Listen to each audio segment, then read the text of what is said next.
What do you do when refusing to write a check leads to a process server knocking on your own front door? Courtesy of your own brother.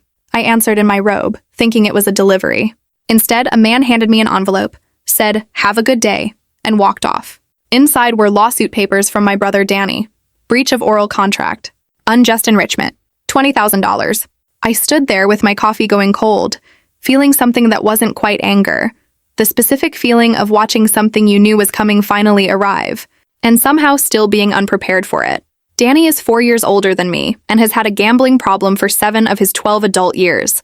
3 jobs in 4 years. 4 moves in the same period. I'd learned to recognize his everything's fine voice.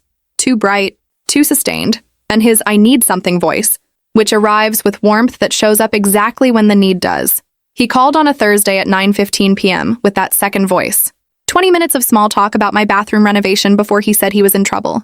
Financial, $20,000, owed to people in the local gambling scene whose description made clear exactly what kind of debt this was. He said he'd been doing well, 8 months at the same job, going to meetings, until September, when something happened he didn't handle well. I asked what he wanted.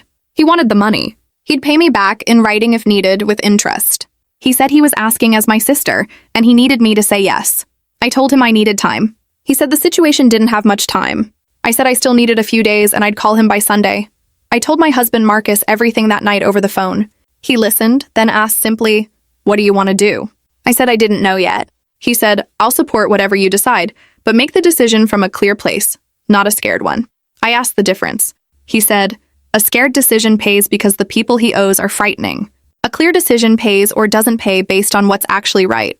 I told him I thought I already knew what was right. He said, "I think you do too." My mother, who'd watched Danny's pattern unfold for 7 years, said the same thing when I called her, that she'd give him the money herself if she had it.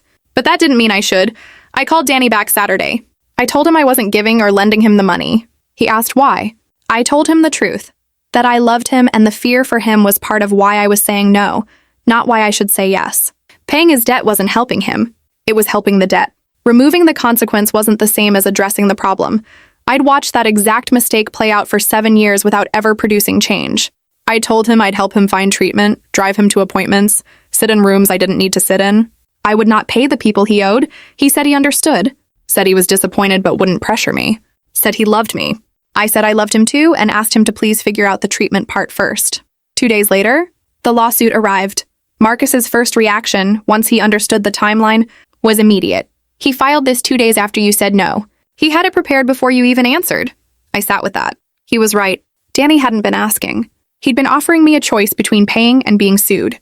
My attorney, Diana, reviewed the filing and called it thin but inconvenient. The breach of contract claim required Danny to prove I'd made a clear, specific promise to pay, not that I'd listened sympathetically. She told me she'd seen filings like this before, used as leverage rather than genuine legal claims. She made one call to Danny's attorney, a man named Christopher Vale, who confirmed exactly that. Danny would settle for $12,000 instead of $20,000. I told Diana I wasn't paying $12,000 any more than I was paying $20,000. Settling, I told her, would prove that suing me worked. And if it worked once, he'd use it again. My mother called after hearing Danny's version, that I'd promised to help and backed out. I told her the truth. I'd told him I'd think about it. Nothing close to a firm promise. She said, "He told me it was a firm promise." I said, "Because he needs someone to believe him, and I'm not going to pump, so he's trying you." It was a hard thing to say about my own brother. It was also true. She said she believed me anyway. My cousin Lena called to hear my side before forming an opinion. When I laid out the timeline, she said quietly, "So the Thursday call wasn't really a request." I said, "No, it was an ultimatum with warmth on top of it." My cousin Ryan told me Danny had called him too, framing it as a family effort to help, making it sound collective when really I was the entire collective. My Aunt Carol called urging me to meet him halfway emotionally, to absorb things for family.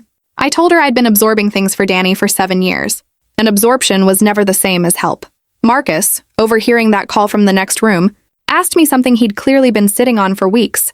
"Do you think Danny knew in October he'd sue you if you said no?" I said I thought the option had been prepared, waiting on my answer. He said, "So calling you was giving you one chance to avoid the consequence. That's not asking for help. That's a more sophisticated version of redirecting his consequences onto someone else." I agreed completely. He said, "Then you made the only call you could have made if you were serious about actually helping him." I told him I knew that. It just didn't feel like help from the inside of it. He said, "I know. It rarely does.